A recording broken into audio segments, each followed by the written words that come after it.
4 books, 1 life, and in places they don't quite line up, they put the same events in a different order. They trace 2 different family trees for the same man. They even described that first Easter morning with different people arriving at the empty tomb. The early church saw every one of those differences right there in the original Greek and still made a choice that shaped the Bible sitting on your shelf today. Keep all 4, don't merge them. Don't pick the best one, 4. 4 short books open the New Testament, and each one tells the story of the same person, Jesus of Nazareth. Matthew, Mark, Luke, and John. We call them the Gospels, so this is the question behind everything we're about to explore. Why 4? Why not one clean, combined account? And what did those early Christians see in keeping all 4 that we might be missing? Stay with me, because the answer is better than you'd expect. But to understand why there are 4, we first have to answer something simpler. What is a gospel in the first place? The word itself is a clue. Gospel simply means good news. It comes from a Greek word euangelion, and the very first line of Mark opens with it, the beginning of the good news of Jesus Christ. Centuries later, Old English speakers translated that as Godspell, good news, and that's the word we shorten to gospel. So these aren't modern textbooks, and they aren't late, invented myths either. Scholars today describe them as a kind of ancient biography, close to the life stories that Greeks and Romans wrote about famous figures, but with one crucial difference. Each was written not only to tell you what happened, but to convince you of who Jesus was. Think of them as good news biographies written to persuade, and that single idea unlocks everything. 4 different writers, each trying to reach a different group of people, will naturally tell the same life in 4 different ways. But here's the strange part. For about 30 years, not one of these 4 books even existed. So where was the story all that time? Think about the timeline. Jesus was crucified around the year 30 to 33, but most scholars believe the first Gospel, Mark, wasn't written down until the late 60s, more than 30 years later. So for a whole generation, there was no written Gospel yet. What filled that gap? The answer is people, living memory. In those first decades, the story of Jesus was carried the way important things always were in the ancient world, by word of mouth. The people who had actually been there told and retold what they had seen and heard. The apostles preached it, communities memorized it. It was a living, spoken gospel long before it was a written one. The Catholic Church actually names this process Dei Verbum, paragraph 19, and the Catechism, paragraph 126, distinguish 3 stages. The life and teaching of Jesus, the apostles' oral preaching after the Ascension, and the written Gospels, whose authors selected, arranged, and explained what had been handed on. This isn't a vague appeal to tradition. It is the Church's own account of how living witness became Scripture. There's a language clue here as well. Jesus and his first followers mostly spoke Aramaic, an everyday language of the region, but the Gospels were written in Greek, the common Greek spoken right across the Roman Empire.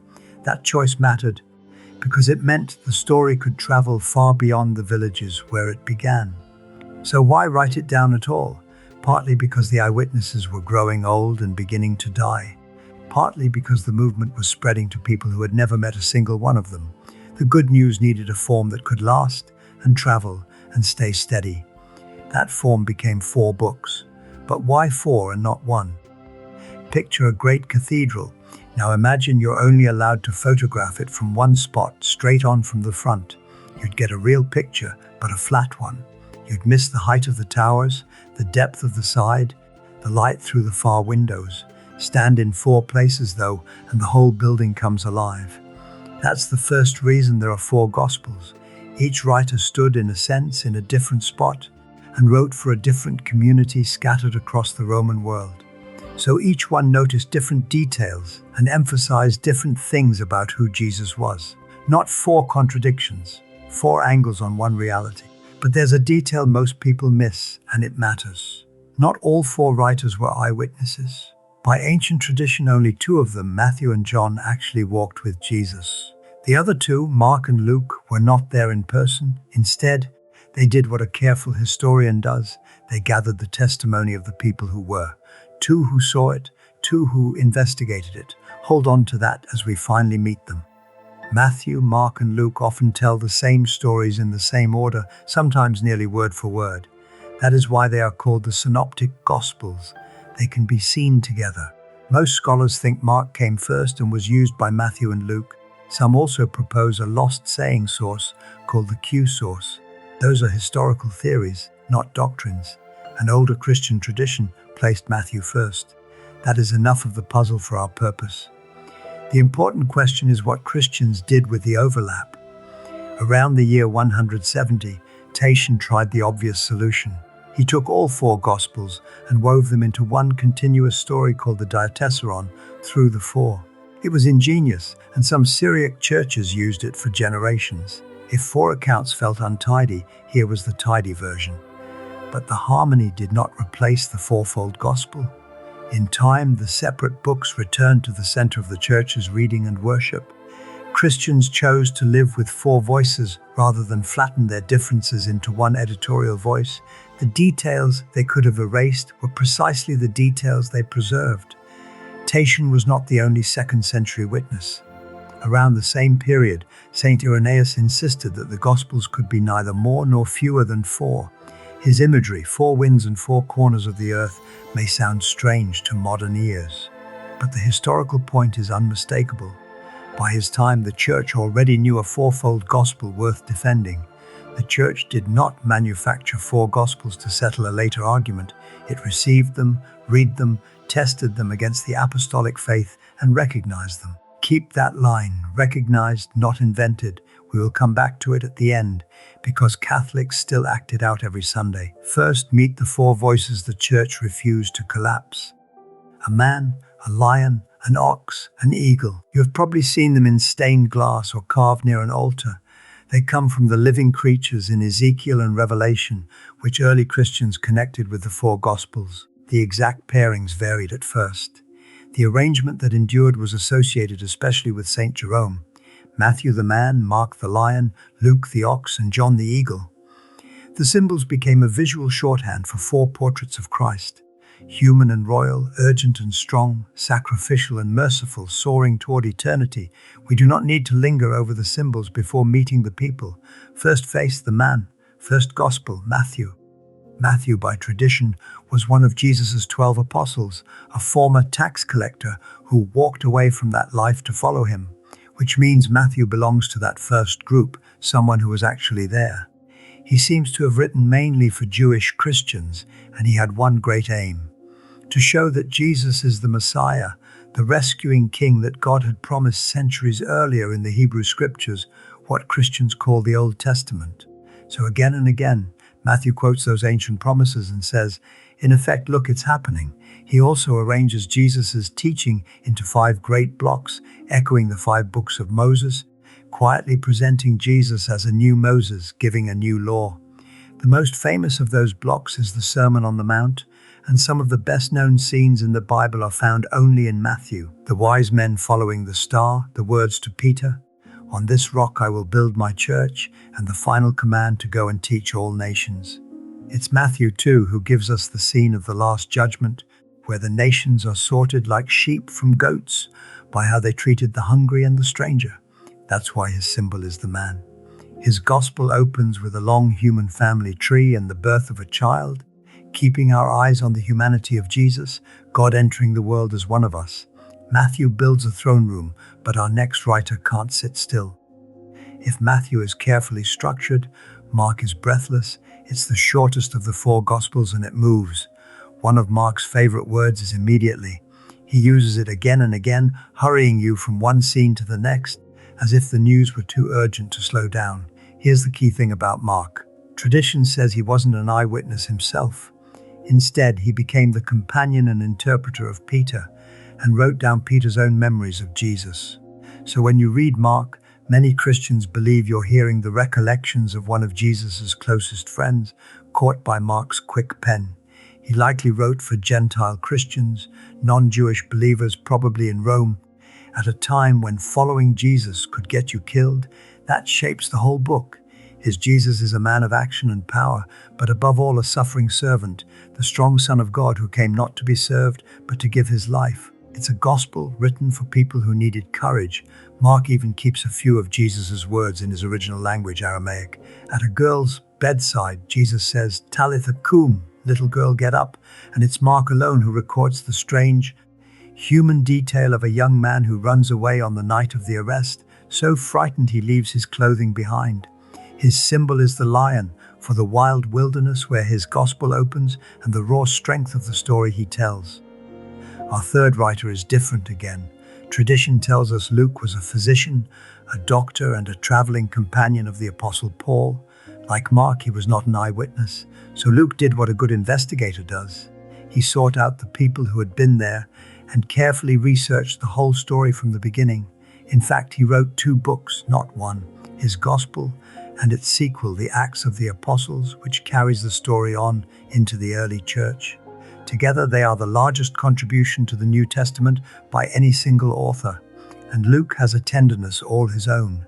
More than any other gospel, his Jesus reaches for the people the world overlooked, the poor, women, foreigners, and outsiders. Some of the most beloved stories ever told survive in Luke alone. It's Luke who gives us the Good Samaritan, where the hero is a despised outsider. Luke who gives us the prodigal son, running home to a father who forgives him before he can even apologize. Luke who records the thief on the cross promised paradise, the tax collector Zacchaeus up his tree, and the whole tender birth story, the angel, the manger, the shepherds, and Mary's song of praise, where the humble are lifted up and the powerful brought low. His symbol is the ox, an animal of sacrifice, because his gospel opens in the temple and keeps its eyes on mercy and self-giving. 3 of our writers keep their feet on the ground. The 4th begins before the world was even made. John was written last, near the end of the 1st century, and it feels different the moment you open it. Tradition connects it with John, the beloved disciple, one of those closest to Jesus, part of the inner circle, someone who was there. The first 3 Gospels mostly tell you what Jesus did. John is captivated by what it all meant. He includes almost none of the famous parables. Instead, he lingers over a handful of long conversations and signs and reaches for the deepest question of all. Who was this man, really? His answer is breathtaking. John opens not in a stable, but before the beginning of everything. In the beginning was the Word, and the Word was with God, and the Word was God. He calls Jesus the Logos, a Greek word meaning the Word, the eternal mind and voice of God, who became flesh and lived among us to bring light and life. And John gives us scenes no one else does. Water turned to wine at a wedding in Cana, the night visit of Nicodemus and the words, "You must be born again," the long talk with a Samaritan woman at a well, the raising of Lazarus from the tomb. He even builds his gospel around 7 great I am sayings, as they're traditionally counted. I am the bread of life, the light of the world, the gate for the sheep, the good shepherd, the resurrection and the life, the way, the truth and the life, and the true vine. No wonder John's symbol is the eagle, the one creature said to fly straight at the sun. He gives us the same Jesus as the others, seen from a great height. 4 portraits, then, are finished. Which brings us to the question we've been circling the whole time.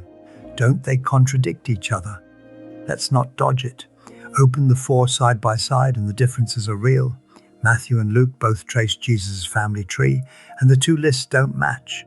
The Gospels describe that first Easter morning with different people arriving at the tomb in a different order, and John even arranges his timeline differently, placing a dramatic scene in the temple early, where the others place it at the very end. For some people, that's unsettling. But think again about our witnesses. Ask 4 honest people to describe the most important day of their lives, and each will remember different details in a different order for different listeners. Perfectly identical accounts would actually look suspicious, as if they had been copied. So how do Christians and scholars handle these differences? Not by hiding them, and not by treating them as gotchas. Many Christians see them as complementary, 4 true portraits that fit together into something fuller. Matthew's family tree, for instance, reads like a royal record fit for a king.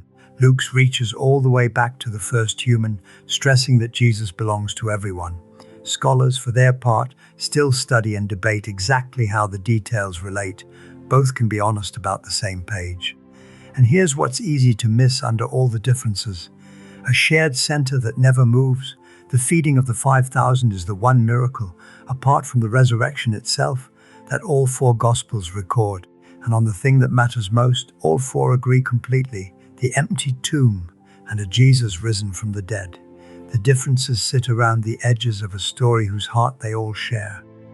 So what did recognition involve? Not a single meeting where bishops invented a Bible. The church discerned which writings belonged to the apostolic faith, already being preached, guarded, and celebrated. The Catechism says it plainly.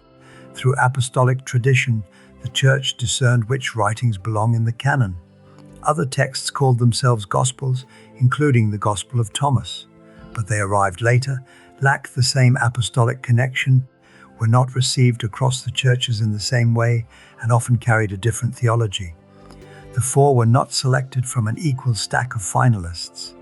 They had already become the church's common memory of Jesus. Later lists and councils made that recognition explicit. They did not reach backward and create Matthew, Mark, Luke, and John. They named as scripture the fourfold gospel Christians had already inherited and proclaimed. The church did not invent the Gospels.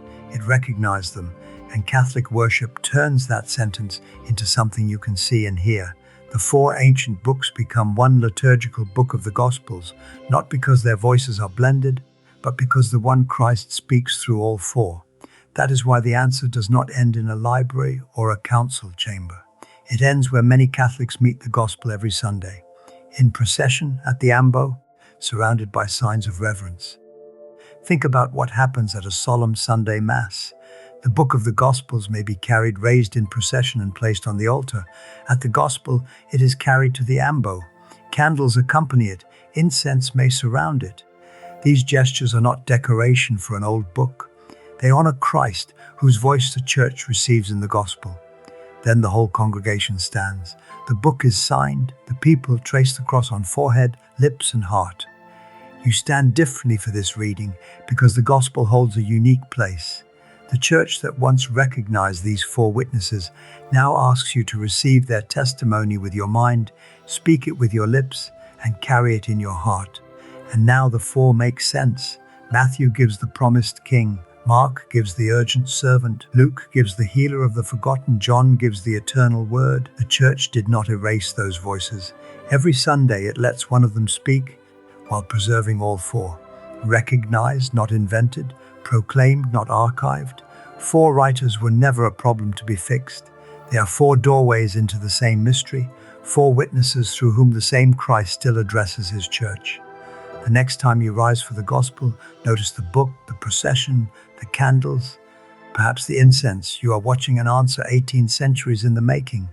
Four voices, one Christ.